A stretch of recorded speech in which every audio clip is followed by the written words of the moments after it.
Как известно, в современном мире происходит стремительное изменение методов и условий ведения войн.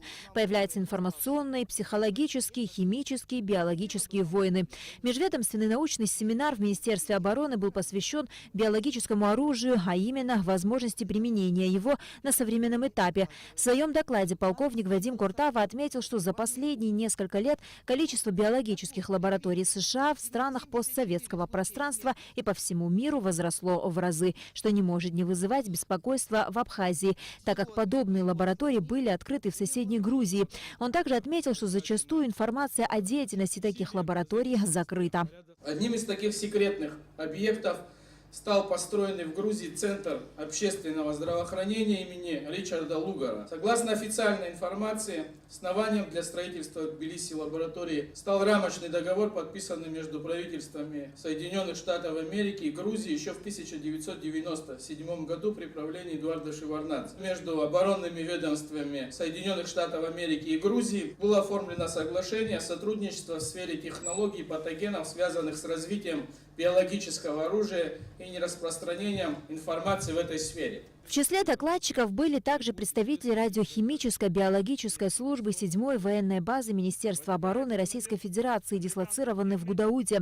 Старший лейтенант Василий Зулобин рассказал о военно-биологической деятельности на территории Грузии как о важной проблеме безопасности Абхазии. Эксперты сходятся во мнении, что выбор мест размещения лабораторий не случайен. Многие из них расположены на сопредельных с Россией и Китаем территориях, являясь постоянным источником биологических угроз для наших государств. Ярким примером может служить Центр общественного здравоохранения имени Ричарда Лугара, который находится в Грузии, населенном пункте Алексеевка. Особое внимание требует расположение центра. Вблизи расположены 3 аэропорта, 2 из которых военные. Эти обстоятельства в качестве наиболее тревожного вопроса определяют наличие возможностей по увеличению ареала распространения продуктов военно-биологической деятельности. На семинаре, посвященном использованию биологического оружия, речь также шла и об инфекционных заболеваниях. Главный санитарный врач Сухума Алла Беляева в своем докладе привела статистику ВОЗ, по данным которой ежегодно 2 миллиарда людей болеют инфекционными заболеваниями, из которых 17 миллионов людей умирают.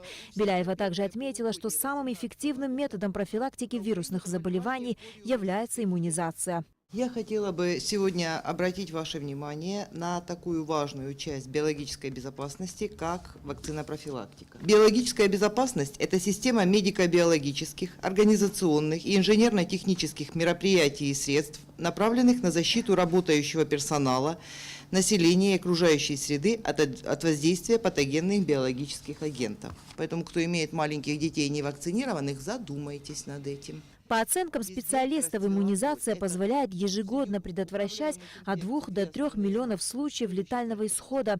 Поэтому главный санитарный врач столицы настоятельно рекомендует своевременно прививать себя и детей во избежание вспышки инфекционных заболеваний.